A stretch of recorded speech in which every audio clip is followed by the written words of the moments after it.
Wow, I found a hidden gem right here in downtown Worcester, Massachusetts. You're not going to believe this.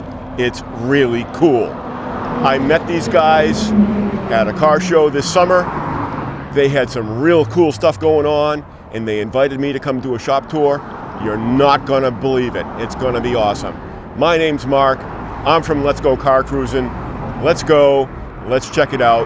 Welcome to Old Soul Motor Company.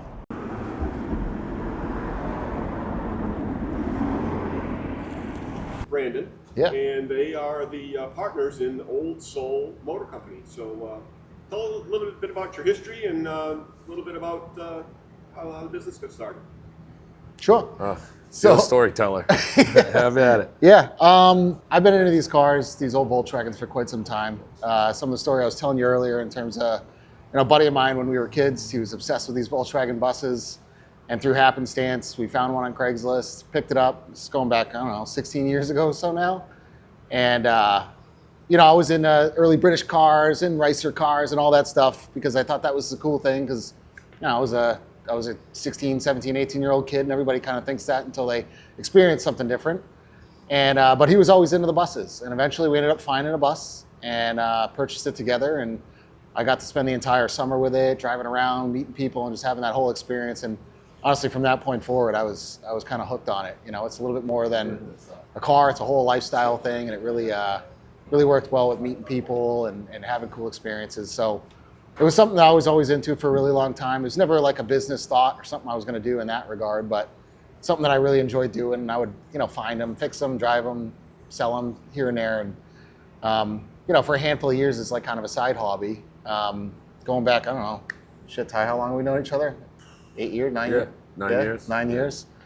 9 years. I kind of introduced him. He's always been a kind of a fabricator and a tinkerer and into cool shit. And I introduced him to some of the cars stuff that I was doing, and his ability to, take some of my crazy ideas and actually make them real things was super intriguing. So we started kind of jamming on, working on some stuff together and building some stuff out of my garage and fixing stuff. And I think the first thing he worked on was your bus? My bus, the 65 bus, needed a whole bunch of metal work. It was just like a crazy daunting task for a guy like me that's never had any experience do it. And for Tyler, he looked at it and said, no problem. I think it was a little bit more work than that, but yeah, never touched one before. Yeah, never had done it before, and I mean, did a killer job. On the fly, right? Yeah. I knew how to weld them. Can't be that hard. Tyler and I decided to go into business with something else before kind of this all turned into a thing, and learned that we can work well together and things like that. And it was actually, so we started leaning into our excitement, our enthusiasm with the car thing quite a bit more. Started off as kind of a glorified car club. Built boho. Yeah, it was the first one. Yeah, boho. We found a customer. We found a customer that was pretty much allowed us. Yeah, she found us. Yeah. I can't even remember exactly how, to be honest. Yeah. I think we were just kind of Instagram-y stuff, posting stuff, getting excited about stuff, and customer found us and allowed us to kind of go completely full blown on being able to be creative and kind of drive the project and build them something that they wanted, but without really telling us every little piece that we had to do. It allowed us to kind of surprise them a lot along the way. Yeah. I'll send you some links or things like that so you can see the bus that we're talking about. But it was a 1978 Westphalia pop top, and we got to do a complete custom interior. Yep. Tyler did a full nose job on it. It's actually a bus in a lot of handful of music videos and stuff like that. Came from California, and we fell in love with the whole process. Yeah, fell in love with the process. Fell in love with the customers and how they allowed us to do that the way that we wanted to, and quite frankly, their response to it once we were finished with it, and their appreciation for it, and then being able to go out and show it to people. And it was great. And the response from those people made us realize, like, hey, shit, we can maybe do this. We can maybe do this more often. We can do this for other people, and we didn't even really have to go out asking for it. No. That one blossomed into another customer out of Oregon that found us and said, "Hey, I want you to do the same thing for us." We built it for them, and so on and so forth. And we just kind of kept going. And as we started getting more projects and more things, given us as opportunities to do those, we realized maybe start building a team. Yep.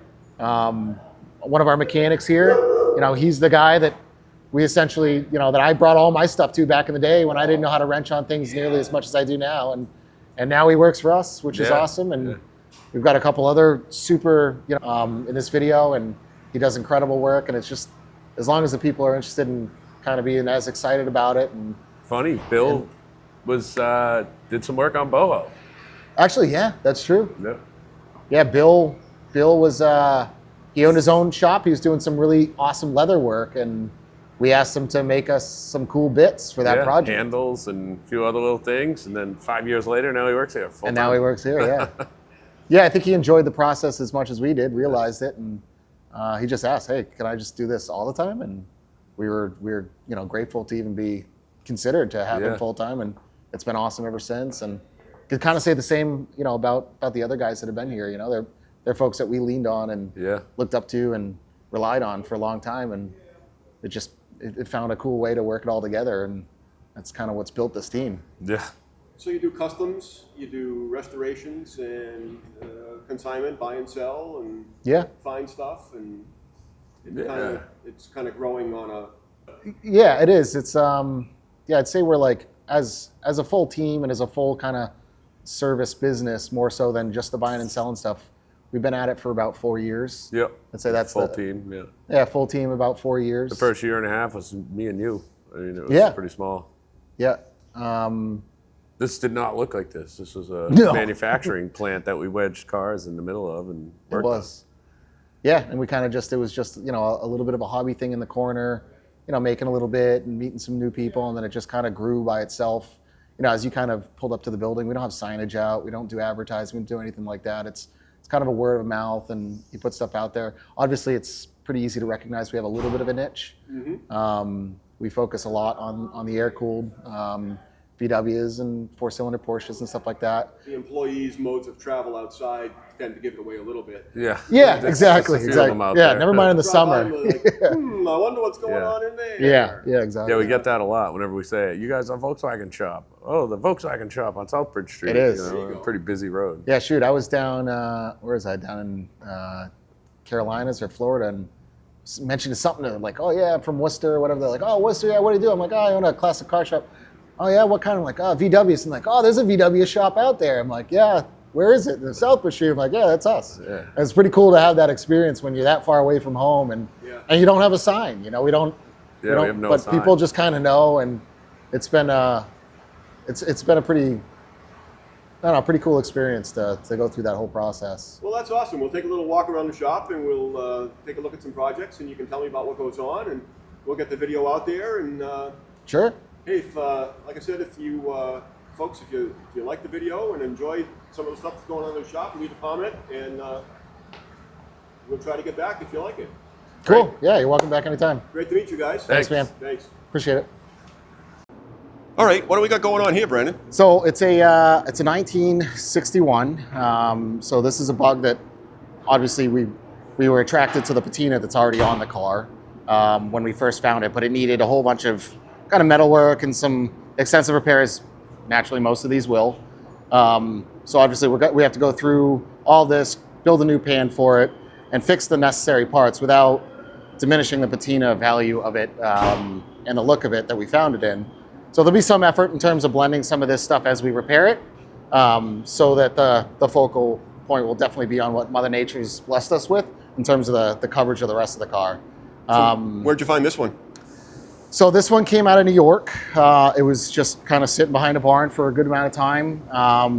And then the neighbor had some interest in these, so he had picked it up and just let it sit in his barn for a fair amount of years. And I had made contact with him, I think it was through Instagram or something like that, just through word of mouth. He told me about the car. I had just finished up another one, a 63, that was in this Gulf Blue with a really heavy patina, and I had sold that, and I was kind of missing it. And so when he reached out and said, oh, I loved what you did, I was thinking about doing that with this one. And I said, you seem like you have your hands full, why don't you let me do it? Because I missed my old one. And so this is why we kind of captured this car.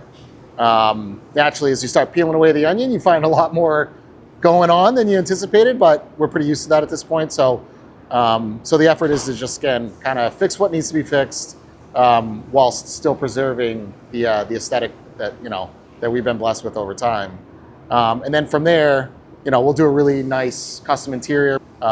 We've found some cool colors that kind of bring out the browns and the grays and the blues and all that, but in a very classy kind of true to period look. And then for the customer that we're building this for, we're actually doing a 2.3 fuel injected motor in it. Oh. So this thing will scream pretty good. But you won't be able to tell if you look at it. You'll just be able to tell once you start showing it off and moving it, which will be fun.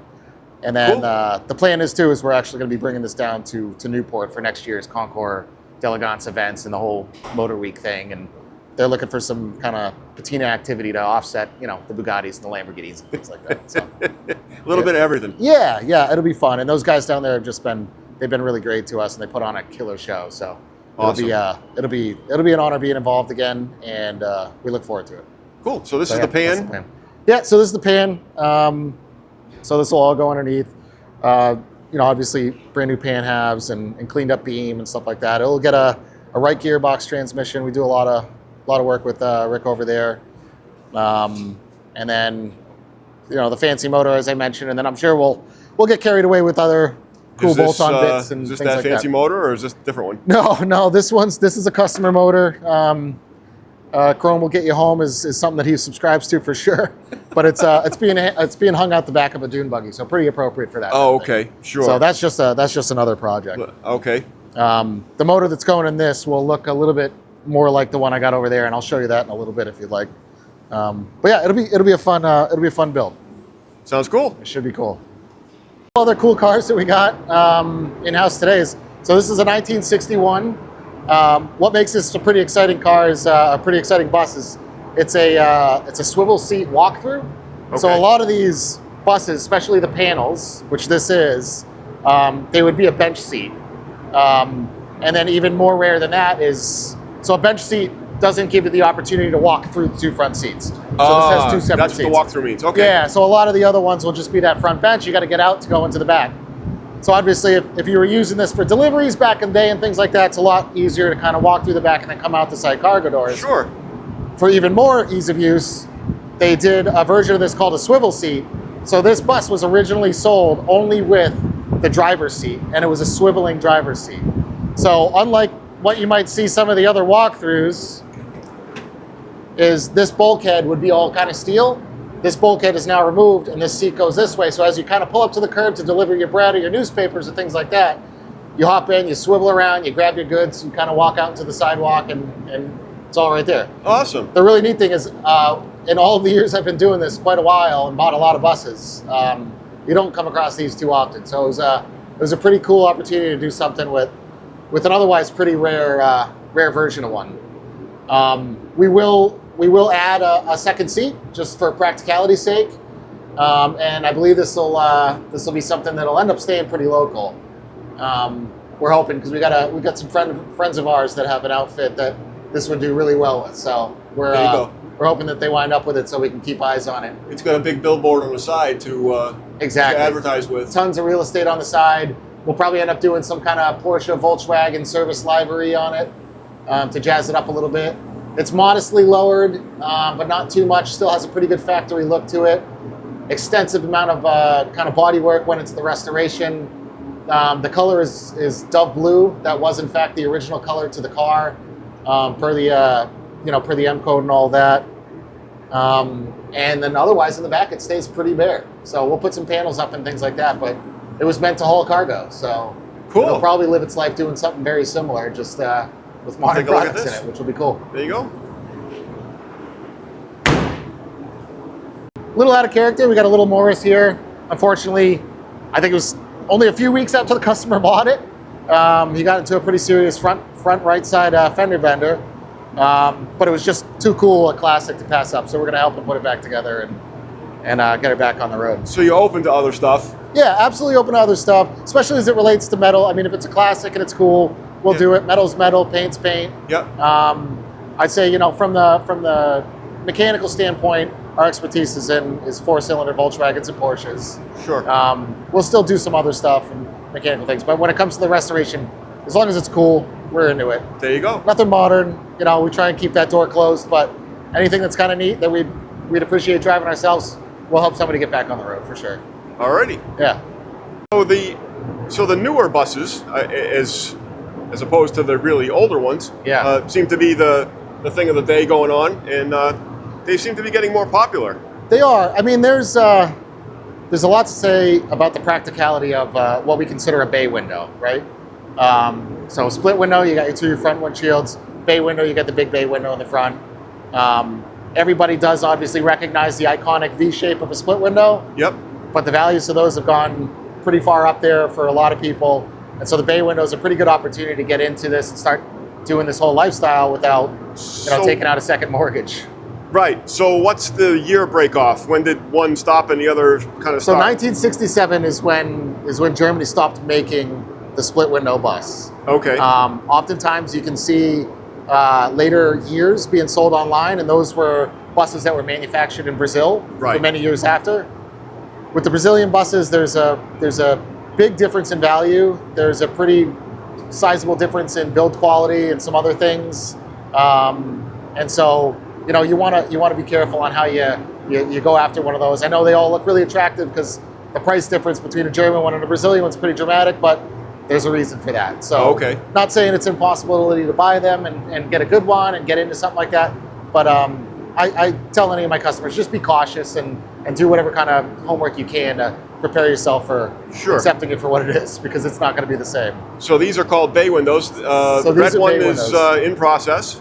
This one's in process. Yeah, this one actually, this one was a bus that I personally was trying to buy for like 15 years.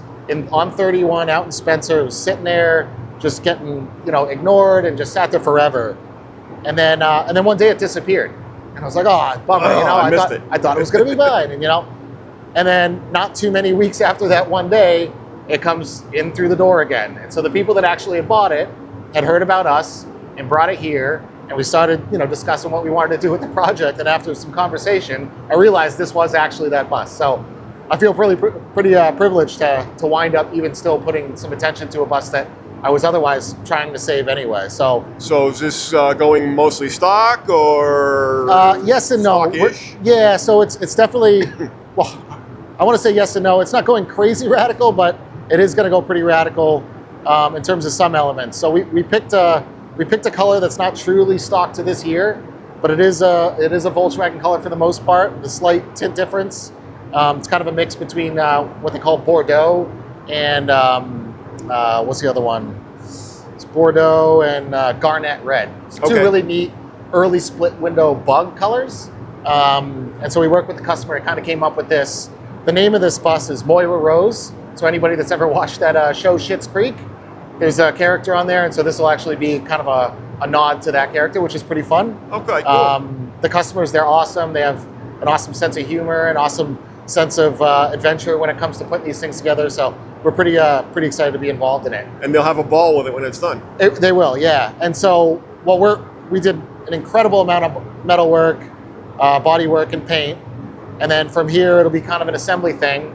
And then it will go to Colorado to these guys called Modern Bay, who are going to be doing the Subaru swap. They're kind of the gold standard in the US right now. Okay. That do the Subaru swaps for these. We're pretty diehard Volkswagen guys, so we probably aim to be putting a Volkswagen motor in it, but the customer wants a Subi swap. I've driven them, it's pretty awesome, so I can't really talk them out of it too much. So it's gonna go to them. We've been working with them pretty directly in terms of what we can do to prepare for a really nice install. And then from there, it's gonna return back to us, and we're gonna do a pretty awesome custom interior, again, to kind of do a nod to the Moira Rose thing, which will be fun. So really, really long-winded project, really cool project, and it'll be a one-on-one when it's done. So we're excited to be involved in it. Awesome. Yep. And the gray one? The gray one. Looks pretty done. Yeah, it's pretty close. It's pretty close. We're going to do a custom interior on this as well. It's done in Nardo gray and white, which is modern colors, but it works really well. Still feels kind of period. Roll down the window so you can kind of see what's going on.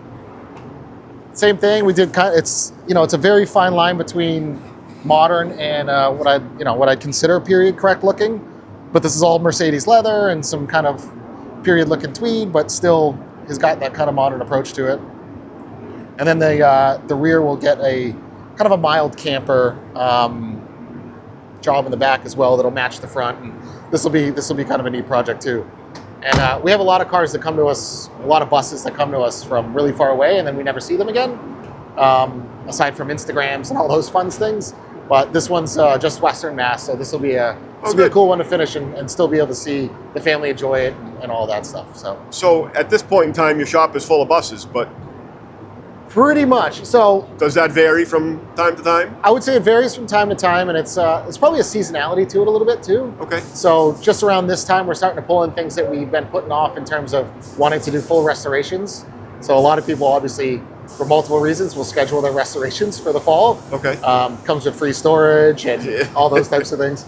So, and for us, we don't have a lot of in and out the door traffic during the winter months because we try and put all of our attention towards the longer winded projects, so we can kind of get those ready for spring. So when we're talking about that, the value of these buses usually warrants doing some of that, extensive restoration work. So this time of year, you see a lot of buses inside, and then in the spring, we got more bugs than I know what to do with sometimes. They multiply. They do, big time. Yeah, they do.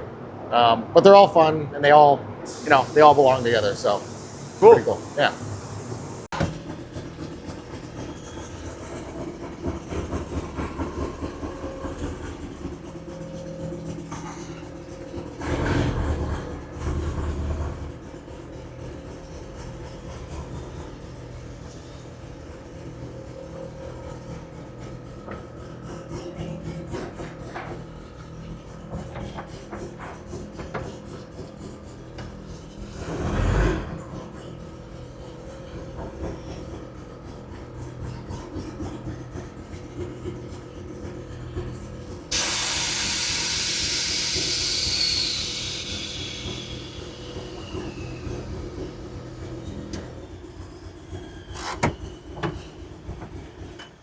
All right, cool. All right, so it performed a little bit for us. So Yes, yeah, tell me yeah. about this one. This is It was really a short cool. ride. Yeah, so this is I know I keep bragging about our customers. This is probably one of our longest favorite customers. Same thing. They gives us a tremendous amount of creative freedom when we're building stuff for them, which is pretty awesome. So we actually, he's had this bus for quite a few years. He bought it specifically because of the beautiful patina on it. Got it out of California. This is as he found it. This is as he found it. Yeah, the Okay. finish on it is pretty much as he found it. And then we went through and did everything else as it relates to the interior, the mechanics, getting it to sit this low, doing the air ride and all of that stuff. Pretty tremendous effort, as I was kind of mentioning before, in terms of what goes into actually getting these to do this and do it in a way that isn't a treacherous bus to drive. Yeah, so tell me about that a little bit. So, so in order to do this, I mean, there's a lot of modifications. In order to get this, we gotta, there's eons of space and things that you have to clearance to make room for the front beam and some of the suspension components to travel up inside the bus in a way that it was never meant to, right? And so, the effort's always doing that in a way that doesn't look forced or like an afterthought. It kind of feels appropriate when it's done. So this whole thing is, all of this has been tubbed and reworked and bead rolled to make it feel and look appropriate. Same thing with this walkthrough. If you kind of look between the seats, that whole floor has been cut out and raised and clearanced in order to get it to cooperate when you're trying to put it down without making contact when you don't want to. So now at this ride height, will it still drive? It will, yeah. Well, so where we are right now, we're actually sitting on the tires. So you got to go up about okay. a quarter inch to clearance. Yeah. But the cool thing is it being on air, you can kind of go up as high as you saw it when we first pulled it out. Sure. And you drive it somewhere in the middle comfortably. But when you pull up, you got kind of that, that cool That sit lay down cool, Yeah, exactly. Yeah. It's got a pretty ridiculous sound system in it. It's got a bunch of other kind of custom stuff. Like I said, we've got a bit of the creative freedom in terms of what we're doing. Obviously, there's still some stuff in progress, so you got some stuff kicking around. The customer owns a pretty rad restaurant up in the Laconia, New Hampshire area in Meredith called Surfside, and so you'll see some Surfside moniker here and there. A lot of woodwork. Yeah, tons of woodwork, tons of kind of custom cabinetry, getting everything to kind of hide and tuck the right way and still feel appropriate, not forced. Is it's a tedious, but it's a fun task because the outcome is pretty one of a kind. So I get a kick out of the headliner. Yeah. Like a basket weave. Yeah, basket weave banana leaves actually. Pretty rad. We actually did another bust for this customer Steve as well, where we experimented with a headliner with some of this stuff, and he loved it so much we went kind of full hog on this one. And again, with all the interior kind of being bare and custom. This is kind of the setup we did. We built him a full-blown camper. This is more of kind of a hangout thing that he'll use at shows and doing his own shows, and obviously entertainment opportunities up at his restaurant. He's got an incredible network of people in the music industry and reggae artists and things like that. And he runs a podcast and a live YouTube show as well. So he'll do a lot of that filming and a lot of those interviews in here and stuff. And so one of the things I wanted to do, if you're actually familiar with the old RCA on-air signs, we built him this. So a little bit of a double entendre naturally because this is on air, but as well, most of the dudes in here taking interviews and stuff like that will get a kick out of it. Cool. And then we did some fun uplighting and things like that for ambiance. For ambiance and to show off the banana leaves. And then even the hidden stuff. I mean, it was really important. It's important to us as well, but he shares the same enthusiasm. So, we make sure that everything, even if you have to go looking for it, comes out clean enough to show off and things like that. Another little actually custom touches. You throw your beers in here. It's a custom made cooler and it's all insulated. It drains out the bottom. So, wow. So if you are hanging out in here, you can enjoy a beverage or two while you're at it. Why not? Yeah. It's a pretty cool build, and we've got a couple other things still left to do. We're gonna do some curtains and some other little accoutrements here and there, but it's been a really fun build, and it's been a really fun time working with Steve to make it happen. So as I was mentioning before, I mean we're pretty lucky to be able to do all of our interior in house. Okay. And your interior man over there on the machine? Bill's crushing it as we speak. Way to go, Bill. Stops. Shout out to Bill. So what are you making there, Bill? I'm making seats for this convertible. Yeah, so he's putting together some seats. This was kind of a common theme is we appreciate the customers that let us have a little creative freedom. And so Ken, the owner of this one, was no exception. So he allowed us to, he chose the exterior paint because this is kind of a homage to someone that he knew, and so the color he felt like really matched that, and so we were tasked to come up with a fun interior that had some tartan and some leather and stuff like that. So we came up with some of these materials, and we'll do the custom door cards. He's working on some custom seats, do the carpet and things like that, and then of course it'll get a brand new top and all that. A few things that we don't do in house are the convertible tops because they are quite a task for these old Volkswagens. So unlike some of your easy British cars, many of which I've owned over the years, where you got kind of a frame and you got a piece of vinyl or some leather over the top of it, Volkswagen definitely made it a bit more complicated with an outside layer, an interior insulation layer, a headliner, some wood bow pieces, and it's a huge task. So we leave that to the guys that have really dialed that in and kind of do that. We lean on a good friend of ours. I don't know if you've been to their shop yet, but Seamless Customs over in Leicester. I know of him, but I haven't been there. Yeah, so Justin's a really good dude. But I do need some work on some of my stuff, so I'll be there at some point. Full endorsement, does a great job. I've been working with him for many, many years. And so when you have somebody like that on deck, no point in reinventing the wheel. So we bring all of our convertible stuff to him, as much as I'm sure he appreciates doing the Volkswagens. He still says yes to us as of today. So once we kind of wrap up some of this interior stuff, it'll go over to Justin.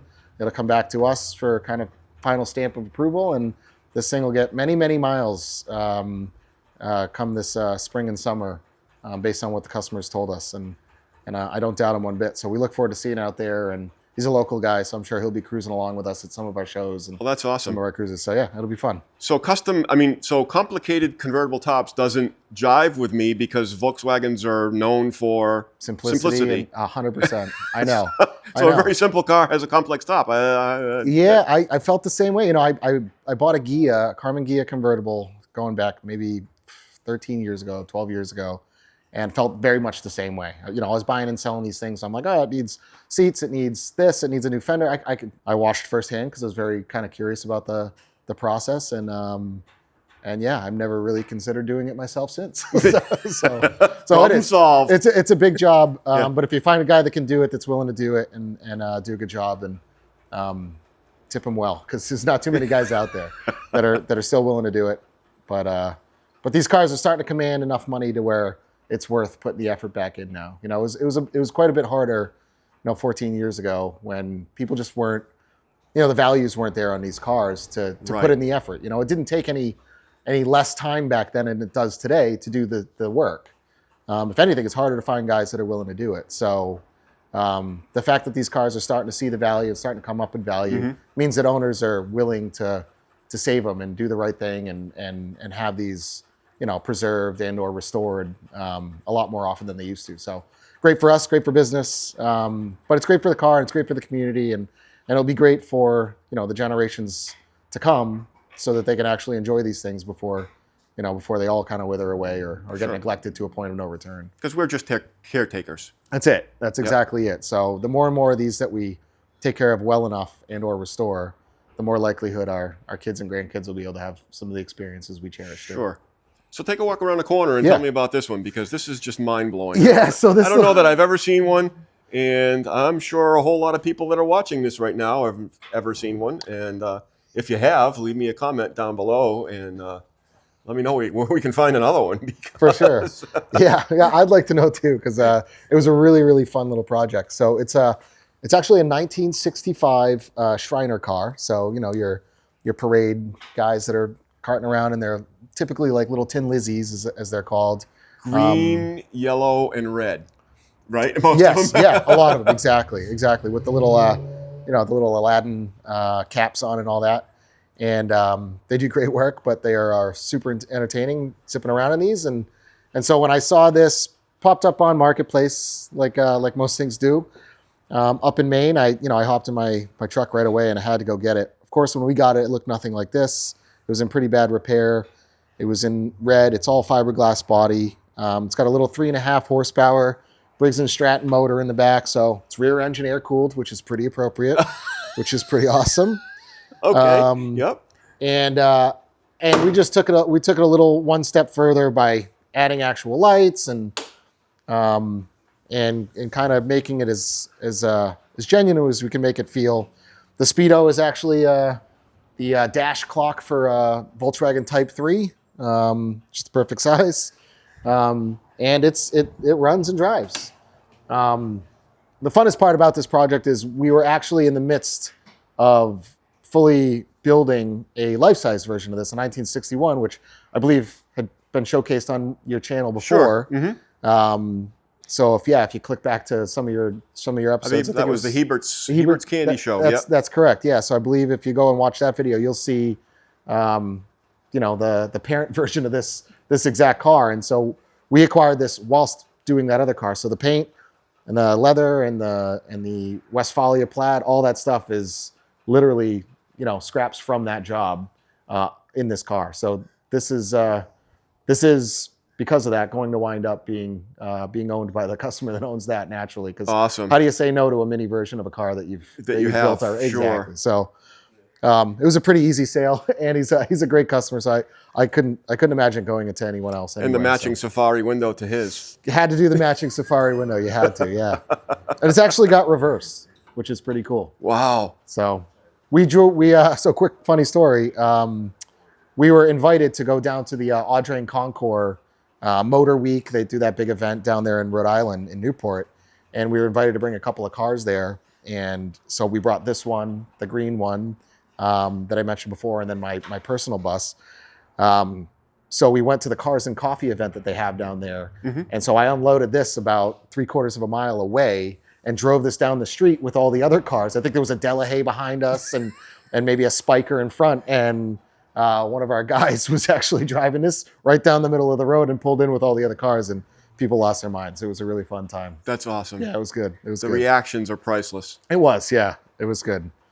And, we're pretty comfortable sharing the stuff that the stuff that we own and the stuff that we built. So a lot of kids taking pictures in it and stuff like that, which was really fun. That's what it's about. It is, yeah.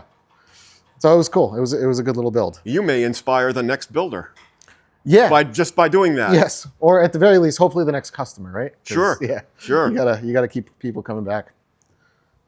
This will be a fun project. It's a Beck built 550 Spider replica, of course. And what's interesting about this was it was actually never completed fully by Beck's team because it was built as a prop for a Netflix series. So Doom Patrol is actually the name of the series. I believe it's season 2, episode 1. If you care to check it out. Never actually watched the series, but I did take the time to watch the beginning part of that episode to see the car. So this is actually in that show, which is kind of neat. And then I acquired it, and the intention is to do a pretty true build as much as we can. It's gonna get a genuine Porsche 912 motor in it. Gets genuine Porsche gauges, then genuine Porsche lenses.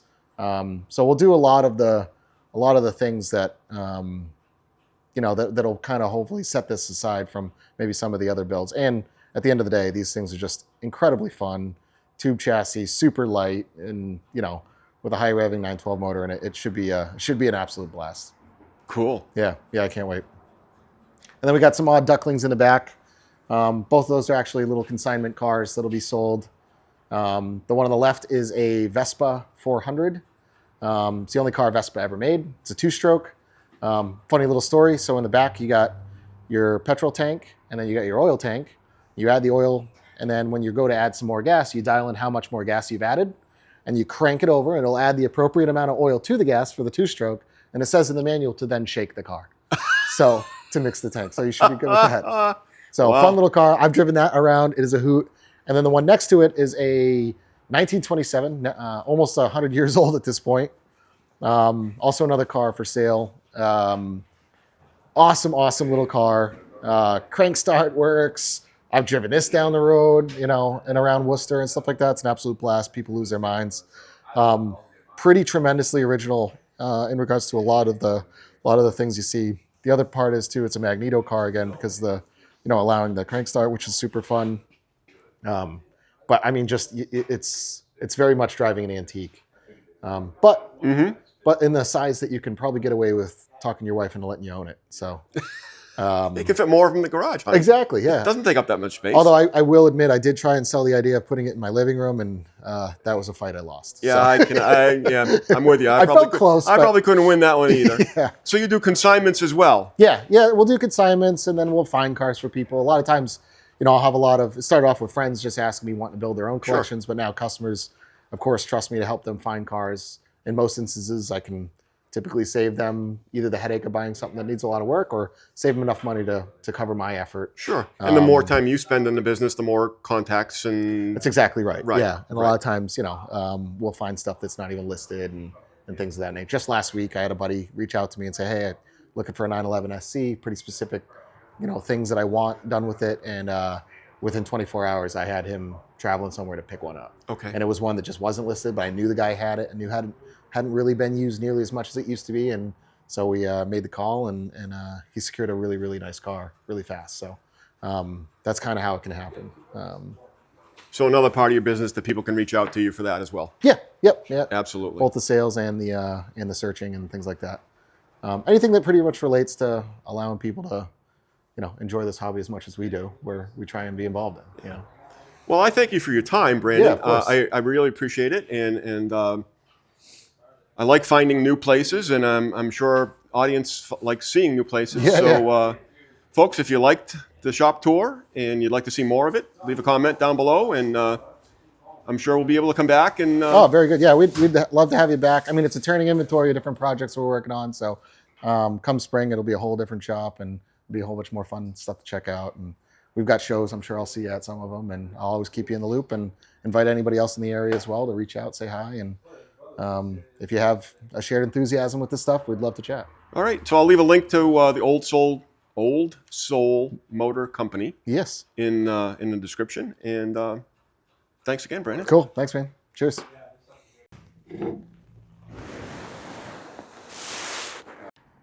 All right, folks. What an awesome shop. A hidden gem in downtown Worcester, Massachusetts. Thanks for watching. I really appreciate it. Do me a favor, if you liked it, click the like button, hit the subscribe, and ring the notification bell. And again, if you had a bug, leave me a comment. Tell me the story about it in the comment box. If you like the video and you like the shop and you want to see more of it, again, leave a comment. Hey, I'd like to see more of that shop, and we'll do our best to get back out and see some more stuff, some more progress as time goes on. Thanks again. Make a story with your family and your friends. Let's go car cruising.